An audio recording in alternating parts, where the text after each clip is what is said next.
169석 대표의 증거인멸 도주 가능성이래요. 안녕하세요, 김촌입니다. 몇 년 동안 수사해놓고 검찰과 언론의 이재명 대표 향한 결론이 참 궁색합니다. 세계일보는 제목도 이재명 진술서 가름 부메랑 되나라며 그들의 바람을 기사에 담으며, 세계일보 검찰은 이 대표가 두 차례의 조사에서 진술서로 가름한다는 답변을 반복한 것을 두고도 증거인멸 가능성이 있다고 보고 있다. 김만배 씨가 구속기간 만료로 풀려난 상황인 점 등을 고려했을 때 말 맞추기 시도 가능성도 있다는 판단이다. 형사소송법은 구속사유로 범죄의 중대성을 명시하고 있는데 여기에는 증거인멸과 도주의 우려 등의 요소가 고려된다. 이거 대선 후보였던 169석 야당 대표를 너무 무시하는 것이고, 김만배랑 말 맞추기 시도 가능성이라니 너무 나갔는데요. 거기다 증거가 있어야 인멸을 하죠. 도주의 우려까지 내용에 담다니 검찰과 기자들이 발악하는 모습입니다. 또한 월요일자 조선일보는 하다하다 하도 쓸 게 없으니 검찰발로 이런 것도 담았습니다. 조선 본짓 취재를 종합하면 이 대표는 두 번째 검찰 조사에서는 비교적 꼼꼼하게 검사의 직무가 검찰에 제시한 자료를 파악하려는 모습을 보였다고 한다. 법조계 관계자는 변호사로 여러 재판에 참석했던 이 대표가 앞으로 재판이 어떻게 진행될지 잘 아는 것 같다며 자료를 꼼꼼히 본 것도 재판에 대비하려는 것으로 보인다고 했다. 아니, 자료를 꼼꼼히 본 것도 문제 삼고 있는 한심한 모습입니다. 이렇게 세계일보와 조선일보의 검찰발 기사를 보니 얼마나 증거가 없으면 누가 봐도 황당무계한 이유로 구속영장을 준비하고 있는 것입니다. 서울의 소리 반경, 김건희 사실상 졌대요. 주말 문화일보는 단독 김건희 서울의 소리 배상금 전에 튀르키예 9호 성금 기부한다라며 대대적으로 언플을 했었는데요. 그런데 반전이 나왔습니다. 서울의 소리, 김건희 씨가 대지진을 자신의 이미지 제고에 활용하는 만행을 벌이고 있다. 앞서 지난 10일 서울중앙지법은 김 씨가 7시간 녹취록 관련해 본 매체 백은종 대표와 이명수 기자를 상대로 제기한 1억 원의 손해배상 청구 소송에서 피고는 원고에게 1,000만 원을 배상하고 원고는 피고의 90% 소송 비용을 부담하라고 판결했다. 이번 판결은 사실상 김 씨 측이 90% 패소한 것으로 소송 비용의 90%를 본 매체 측에 지불해야 한다. 본 매체는 이번 소송에 3명의 변호인단을 구성했으며 MBC 측에서 지원해준 변호인 외에 나머지 2명의 변호인 비용으로 이미 1,200만 원여 지불했다.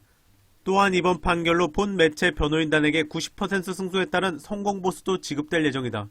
하지만 성공보수를 제외한 순수 변호사 비용으로만 본 매체 측에 1,080만 원을 지급해야 하는 김씨 측은 사실상 배상금을 받을 수 없음에도 배상금 기부를 하겠다며 언론 플레이를 하고 있는 것이다. 이처럼 서울의 소리가 재판에서 90% 승소하여 김건희로부터 소송 비용을 지급받게 되었는데, 서울의 소리도 이 금액 전부를 공익 목적을 위해 사용하기로 하고 그 방안을 검토할 계획임을 밝혔습니다. 이렇게 한 번만 더 살펴보고 반론을 들어보면 대통령실과 김건희 측은 항상 이런 식이고 결국 망신당하는 결론입니다. 곽상도 50억 국민의힘 반응이랍니다. 김건희 도이치에는 온갖 쉴드 입장을 내던 국민의힘과 대통령실이 곽상도 50억에는 답변을 회피하고 있습니다. 미디어 오늘에 따르면 국민의힘이 나흘째 공식 입장을 내놓지 않아 내부에서도 의문이 나온다고 합니다. 미디어 오늘, 그동안 이재명 대표의 대장동 의혹 수사를 촉구한 것이 힘을 받으려면 비판했어야 했다는 지적이다. 김재섭 국민의힘 도봉구 당협위원장, 상식적으로 대가성이 없다고 보기 대단히 어렵다.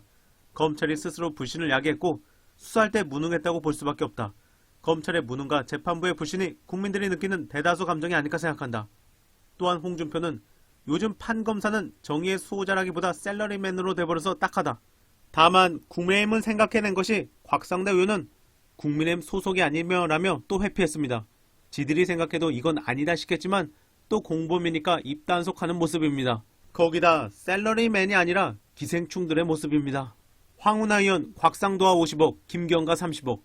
이번에 이재명 대표가 소환될 때 구구들은 뜬금없이 황운하 의원을 거론하며 비난하기도 했었는데요.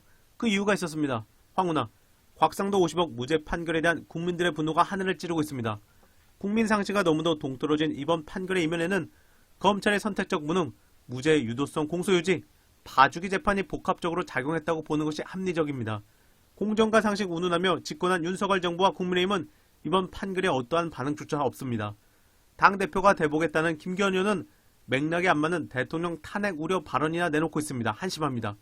곽상도 아들 50억 사건은 자연스레 김기현 동생 30억 사건을 소환하게 합니다. 김 의원의 동생은 형인 울산시장의 영향력을 이용 건설업자로부터 30억을 받기로 하는 용역 계약서를 체결한 사실이 경찰 수사 과정에서 드러난 바 있습니다. 그러나 검찰은 이 사건을 뭉갰습니다. 아예 기소조차 하지 않았습니다. 중요 참고인의 진술이 검찰 수사 과정에서 바뀌었다는 이유였습니다. 검찰이 특정인을 봐주기 수사할 때 가장 많이 활용하는 방법입니다. 검찰이 김기현 관련 사건을 덮어버린 이유는 경찰 수사를 지휘한 황운하를 엮어보기 위해서였습니다. 결국 처벌받아야 할 토착 비리는 덮이고 정당한 수사를 한 경찰이 수사를 받는 어처구니 없는 상황이 벌어졌습니다. 도둑을 잡으려는 경찰에게 누명을 씌워 도둑은 풀어주고 오히려 도둑 잡는 경찰을 잡으려는 꼴입니다. 천벌을 받을 사람들입니다. 대한민국 검찰이 부끄러운 현주소입니다. 곽상도와 같은 검찰 출신은 잘도 빠져나갑니다. 곽상도 50억 사건, 김기현 30억 사건은 닮은 꼴입니다. 아버지를 보고 50억, 형을 보고 30억을 주거나 주기로 했던 사건이고 한 명은 검사 출신, 한 명은 판사 출신 쪽 둘 다 불멸의 신성가조가 법적 카르텔입니다. 당시 윤석열 검찰로부터 은혜를 입은 김기현 의원은 윤석열의 푸들이 되기 위해 연일 볼썽사나운 언행을 이어가고 있습니다. 검찰을 이대로 둘 수는 없습니다. 김기현 의원의 토착비리 혐의도 백일화에 드러나야 합니다. 이어서 전우영 학자, 2019년 1월 언론들은 손해원 목표 부동산 투기 의혹을 집중 제기했고 검찰의 수사에 착수했습니다. 2019년 9월 언론들은 조국 법무장관 후보의 사모펀드 및 부동산 투기 의혹을 집중 제기했고 검찰의 수사에 착수했습니다. 2020년 9월 언론들은 윤미향 의원의 시민단체 기부 착복 의혹을 집중 제기했고 검찰의 수사에 착수했습니다. 대법원 판결이 나온 것도 있고 1심 판결만 끝난 것도 있지만 당시 언론이 제기했던 주요 혐의들은 현재의 사법부조차 유죄로 판단할 수 없는 것이었음이 드러났습니다. 이상 일련의 사건은 이 나라 언론과 검찰이 민주정권에 대한 국내 신뢰를 무너뜨리고 부패 특권이 횡행하는 세상을 만들기 위해 얼마나 오랫동안 얼마나 집요하게 움직여왔는지를 알려줍니다. 지금 과장과 억지로 점철되었던 과거의 보도에 대해 반성하고 사과하는 언론인은 단 한 명도 없습니다. 혐의 대부분이 무죄인데도 어쨌든 유죄라며 오히려 기세등등합니다. 대장동 50억 클럽과 관련한 의혹들을 집중 취재하는 언론도 수사하지 않는 검찰을 비판하는 언론도 없습니다. 아마도 부패 특권이 횡행하는 세상이라야 자기들이 살기 좋다고 믿기 때문일 겁니다. 아무래도 주류 언론의 자정 또는 각성을 촉구할 시점은 이미 한참 지난 듯합니다. 이번 영상은 여기까지입니다. 감사합니다.